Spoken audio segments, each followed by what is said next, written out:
카카오라든지 반말이나 영어 이름을 도입해서 수평적 조직 문화를 만들어보자. 또 최근에는 이거 좀 아닌 것 같다 하고 기본적인 관계가 수직적인데 아무리 위에 있는 상징물을 영어 이름을 부른다고 바뀌지 않아요. 사실 정해진 결론이라고 생각했어요. 실리콘밸리 IT 기업들이 수평적일 것 같으세요? 수직적일 것 같으세요? 카카오라든지 이런 그런 스타트업 위주의 그런 좀 기업들에서는 아예 반말이나 영어 이름을 도입해서 좀 수평적 조직 문화를 만들어보자 이렇게 또 제도를 바꿨다가 또 최근에는 이거 좀 아닌 것 같다 하고 또 철회하는 케이스가 좀 빈번하게 발생하는 것 같아요. 그래서 여기서는 이게 왜 좀 실패를 했는지 좀 궁금해가지고요. 인사 쪽으로 고민하는 분들은 오랫동안 갖고 있던 딜레마이자 이제 숙제였습니다. 좀 반대로 놓고 보면 미국의 실리콘밸리 IT 기업들이 기자님 생각에는 수평적일 것 같으세요? 수직적일 것 같으세요? 조직 문화로 놓고 보면 우리나라보다는 그래도 수평적이지 않을까요? 그렇죠. 수평적이라고 생각합니다. 서로 저안이다, 스티브다 부르잖아요. 근데 그들의 소셜 네트워크 데이터를 보면 생각보다 굉장히 수직적이라는 표현이 훨씬 더 많아요. 그 말은 단순하게 표현을 스티브다, 저안이다라고 표현하는 그 표현 자체가 수평적 조직 문화를 만들지 않는다라는 겁니다. 빙산 모형을 한번 생각해 볼게요. 빙산을 생각해 보면 조직 문화를 보통 설명할 때는 빙산 수면 위에 있는 조그맣게 나와 있는 그 얼음 조각을 이제 전문적 용어로 상징물이라고 불러요. 우리가 조직 문화를 설명할 때 영어로 이름을 부르고 복장을 자유롭게 하고 소위 말하면 그냥 반말로 서로 말하는 거는 수면 위에 드러나 있는 상징물입니다. 근데 전체적인 조직 문화를 표현하는 가장 중요한 포션은 수면 아래에 있는 개인들이 갖고 있는 가치와 기본적인 가정이라고 표현해요. 다시 말하면 기본적인 관계가 수직적인데 아무리 위에 있는 상징물을 영어 이름을 부른다고 바뀌지 않아요. 절대 바뀌지 않습니다.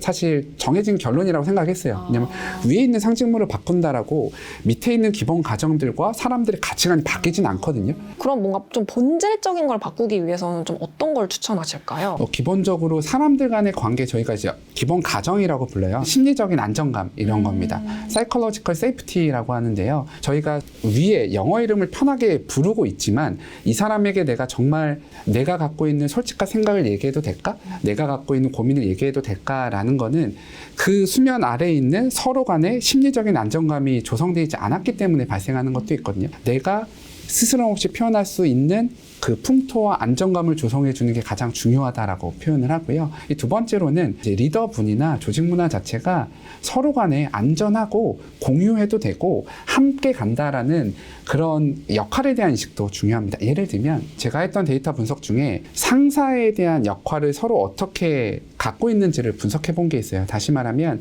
한국 직장인들이 팀장, 임원, 상사라고 표현할 때 좀 흥미롭게도 코비드 이전에는 한국 직장인들이 상사라고 표현했을 때 눈치, 바쁨, 승인이란 표현이 더 많았어요. 그 말은 전형적인 내 윗사람 보스로서 내 이제 상사를 인식하고 있는 거죠. 다시 말하면 눈치 봐야 되고 승인해주고 근데 언제든지 바빠. 그러니까 눈치를 봐야 돼라는 대상으로 생각을 하다가 코비드가 지나고 나서 그 이후부터 어느 시점인가에는 상사에게 기대하는 게 바뀝니다. 나에게 소통을 해줬으면 좋겠고 나에게 실행하는 데 도움이 됐으면 좋겠고 역량이 있으면 좋다라는 거예요. 정리하면 상사가 더 이상 눈치 봐야 되고 승인해주는 수직적 관계로 존재하는 게 아니라 이제는 내 일이 되게끔 도와주는 동료로서 기능을 하게끔 해달라는 겁니다. 이걸 저는 이네이블러라고 불렀거든요.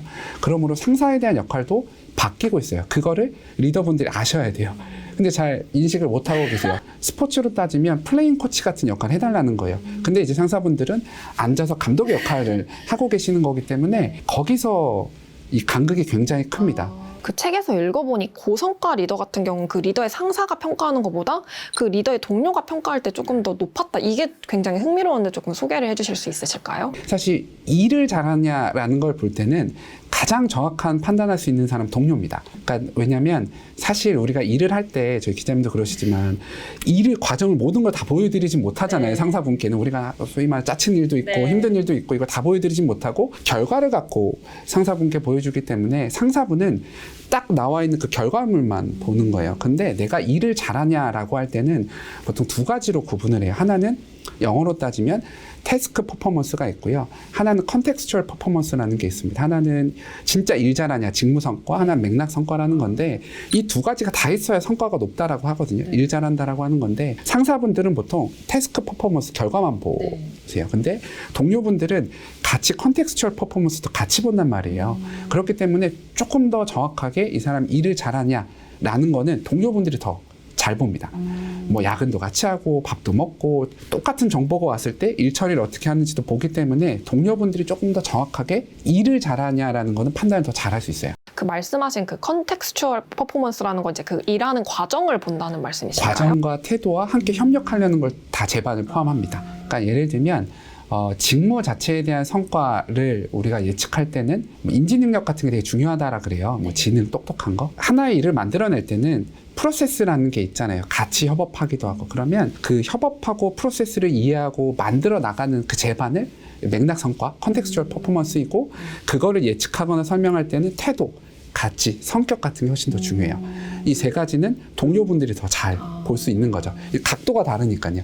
현실적으로 조금 조직 내에서 좀 상향평가나 단면평가가 좀 활발하게 도입이 될 수 있을까 좀 그런 고민들도 들 것 같은데요. 그러니까 두 가지 측면으로 봐야 될 것 같아요. 앞으로 우리가 풀어야 될 문제가 단순하게 하향식 평가로 풀 수 있냐에 대한 고민을 해야 됩니다. AI가 들어오면서 훨씬 더 복잡 다단해지고 예측 불가능해졌어요. 그런 상황에서는 구성원들이 다 같이 협업해서 문제를 풀어 나가야 되는 이제 공동의 의사결정이 되게 중요한 상황입니다. 이 상황 속에서 단순하게 리더가 모든 걸 알고 다 지시해서 평가할 수는 없단 말이에요. 그러므로 문제에 대한 질이나 방향이 바뀌었기 때문에 함께 평가해야 되는, 소위 말하면 밑에서 위를 평가하는 것들도 되게 중요하고요. 옆에서 옆을 평가하는 것들도 되게 중요해졌습니다. 실제로 좀 반발이나 이런 게 있지 않나요? 그렇죠. 왜냐하면 그 반발을 하시는 가장 주요한 이제 논지 중에 하나는 야, 나 인기 투표하기 싫어라는 거예요. 왜냐하면 리더 평가에 대해서 소위 말하는 나래비를 세워보면 아무래도 조직에서 인기 있는 분들은 좀 잘해주는 분들이 좀 인기 있단 말이에요. 근데 역으로 보면 구성원들에게 또 잘해줘야 되는 것도 지금 시대적인 요구이기도 하거든요. 일이 되게끔 도와주고 소통해주고 공감해주고 하는 게 리더십의 요체인데 그걸 그분들 입장에서는 그냥 인기 투표라고 치부해버리시는 거죠. 그렇기 때문에 리더의 역할과 스킬과 능력이 바뀌고 있다는 거에 대한 인식을 꼭 하실 필요는 있을 것 같습니다. 제가 혹시나 중간 관리자분들이 보고 계시면 또 심심한 위로를 또 드려야 되는 게 너무 힘드세요. 요즘은 리더 포비아라고 해서 기자님도 아시겠지만 중간 관리자 안 하려고 합니다. 지금 잠깐 말씀해 주셨는데 그런 승진, 그러니까 수직 이동에 대한 좀 선호도가 과거에 비해서 좀 많이 낮아졌다고 하시더라고요. 그럼요. 제가 이제 했던 분석도 하나 보면 한국 직장인 분들이 승진 기회에 대한 만족도가 떨어졌어요. 요즘 직장인들은 수직적 이동에서의 승진을 원치 않아요. 왜냐하면 아까 말씀드린 대로 책임지기 싫어하는 혹은 어려워하는 경향성도 있습니다. 그러므로 요즘 커리어 성공은 수평적 이동을 커리어적인 성공이라고 부르기도 하고요. 이걸 조금 전문 용어로는 프로티온 커리어라고 부르기도 합니다. 결국 내가 수직적으로 올라가서 조금 더 많은 급여를 받고 뭐 역할을 받는다라는 것보단 내가 다른 조직, 성장할 수 있는 조직에 가서 조금 더 심리적으로 성공했다는 인식을 하는 게 커리어적인 성공이다라는 거예요. 그걸 프로틴 커리어라고 하는데 그런 게 훨씬 더 중요해지고 있는 시점입니다. 근데 요거는 아마 거의 AI가 들어오면 훨씬 더 중요해질 수밖에 없습니다. 왜냐하면 직업적인 불안정성이 저희 다 있잖아요. 저도 있고 사실은 제가 얼마 전 팟캐스트 나가서 뭐라고 저를 소개했냐면 대체되기 제일 좋은 직업을 갖고 있다라고 했더니 제 옆에 교수님들이 엄청 싫어하시더라고요. 근데 저는 이제 개인적으로 AI가 직업을 어떻게 대체하는지에 대한 연구도 하고 있기 때문에 뭐 불편하더라도 대체될 수 있는 직업이라고 생각을 해요. 그런 관점으로 보면 우리의 직업은 어떻게 될지 모른단 말이에요. 그런 측면에서 내가 성장해서 언제든지 다른 직무나 직장으로 옮길 수 있는 능력이 되게 중요합니다.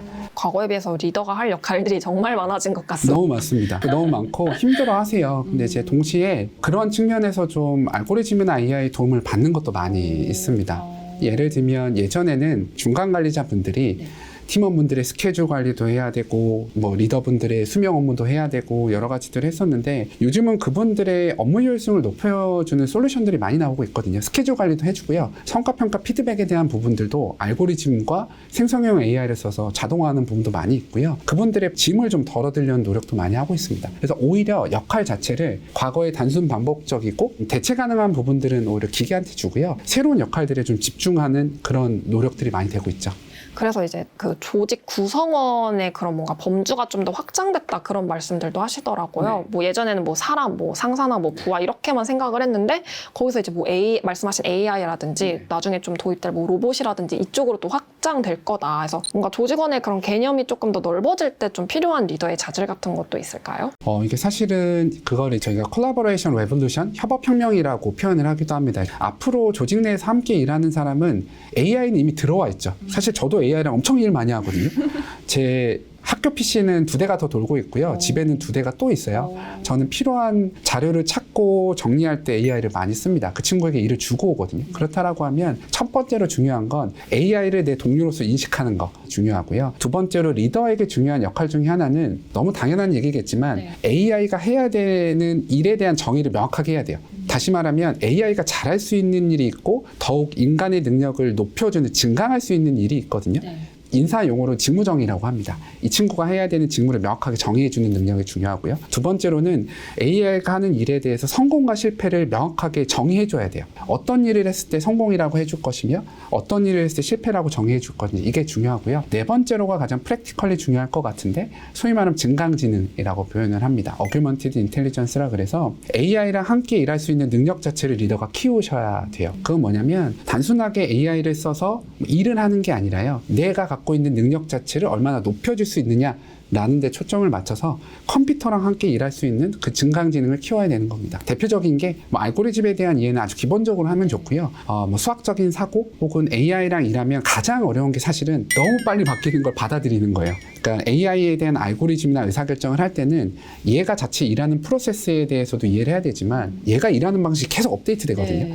그거를 받아들여서 학습할 수 있고 받아들일 수 있는 능력이 굉장히 중요합니다. 증강지능이라는 그 하위 요소들 중에는 그런 학습력에 대한 것도 굉장히 중요하고요. 리더분들이 어떻게 그런 능력들을 갑자기 도입을 할 수 있을지 조금. 그거는 쉽지 않고요. 그러니까 그래서 이제 요즘 저는 제일 많이 하는 게 리더분들하고 이런 세션을 많이 해요. 어떤 세션을 많이 하냐면 결국은 리더분들이 AI를 모르면 조직 전체가 AI를 도입을 못합니다. 생성형 AI로 인해서 이 그 지식 노동자들, 화이트 칼라라고 좀 할 수 있을 것 같은데 이분들이 오히려 좀 블루 칼라보다 능력적인 측면에서 좀 떨어질 수 있다, 좀 도태될 수 있다, 또 이런 표현을 하셨더라고요. 이제 과거에는 기계가 블루 칼라부터 이렇게 대체를 했어요. 왜냐하면 단순 반복적인 업무이고 몸을 쓰는 노동은 기계나 알고리즘이 조금 더 빨리 효율적으로 판단을 할 수 있었는데 요즘은 위에서부터 아래를 대체합니다. 더 큰 문제는 뭐냐면 새로 들어오시는 분들이 들어올 개연성이 떨어지는 거죠, 가능성이. 사다리 걷어차기라고 표현한 게 지금도 보면 데이터나 AI 엔지니어링이나 관련돼 있는 직무의 채용 공고가 싹 없어졌어요. 그 말은 AI가 대체를 하는데 사실 원래 기능적으로 보면 위에 있는 분들도 대체할 수 있지만 이분들이 대체하기 어려우니까 3년차 미만의 분들의 사다리를 걷어차버린 거예요. 이분들을 안 뽑는 겁니다. 교수님께서 또 이번 책을 쓰시면서 마지막까지 좀 더 강조해주고 싶으신 말이나 그런 게 혹시 있으실까요? 네. 사실은 요즘 다양성에 대한 얘기를 많이 합니다. 근데 이제 이 다양성이라는 가치가 예전에 DEI라고 표현해서 Diversity, Equity, Inclusion인데 요즘은 사실은 DEI라는 표현을 많이 안 쓰고요. IND라는 표현을 오히려 많이 씁니다. Inclusion and Diversity예요. 순서로 보면 과거에는 우리가 소위 말하면 뭐 여성, 뭐 장애인 아니면 뭐 소수 인종 분들을 다이버시티 먼저 채용하고 승진을 하고 공정하게 대우하면서 포용적인 문화나 제도를 만들어야 될 시퀀스로 보면 다이버시티가 먼저였거든요. 근데 이제 그게 아니라는 거예요. 이제는 인클루시브한 문화와 제도와 리더십이 먼저이고 거기에 대한 결과로 다이버시티가 나와야 된다는 겁니다. 다시 말하면 다이버시티가 목표이자 추구해야 될 대상이 아니라 인클루전이 먼저, 포용이 먼저 나오고 다이버시티는 결과라는 거예요. 다양성이라는 걸 반드시 추구해야 될 목표로 보시지 마시고 먼저 제도와 문화와 리더십을 포용적인 걸로 만드신 다음에 나오는 열매로서 보라는 겁니다. 그렇지 않으면 필연적으로 갈등이 생길 거예요. 왜냐하면 MZ세대가 중요하다 그래서 MZ세대를 먼저 하면 시니어 집단들은 뭐지? 난 그동안 헌신했는데 그렇기 때문에 이게 목표가 되면 안 되고요. 진짜 많은 리더분들을 뵙는데 꼭 말씀드리는 게 반드시 조직의 다양성 문제가 생길 거다. 근데 그렇다라고 해서 꼭 다양성을 먼저 목표로 하는 게 아니라 오히려 반대로 인클루전이라는 거에 관심을 갖고 문화와 제도를 먼저 만드는 게 더 선행돼야 된다라는 겁니다. 그래서 꼭 추천을 좀 드리고 싶은 게 1번 스텝은 편견이 없다라고 생각하시면 안 돼요. 그러니까 제가 리더분들 진단해보고 검사해보면 한국의 물론 모든 리더분들은 안 그러시겠지만 내가 편견이 없다라고 생각을 하세요. 모든 사람 편견이 있거든요. 근데 편견이 없다라고 가정하는 순간 포용적인 거를 만들어낼 수가 없습니다. 그렇기 때문에 1번은 내가 편견이 있다라는 걸 가정을 하시고요. 두 번째는 MS에서 많이 하는 훈련 방법인데 나는 리더로서 다양성 문제를 언제든지 겪을 수 있다라고 가정하는 거예요. 다양성 문제 누구한테나 생깁니다. 저도 생기고. 그렇기 때문에 그 두 가지를 꼭 주제하시고 포용성이라는 게 요즘 더 중요하다. 그 풍토 내에서 다양성도 생기고 성장의 기회도 생긴다라고 보시면 될 것 같습니다. 오늘 성장하려는 리더분들께서 좀 교수님 말씀 참고 삼아서 많이들 좀 조직에 좀 도입을 해주셨으면 좋겠습니다. 인터뷰는 여기까지로 하겠습니다. 네, 감사합니다. 감사합니다.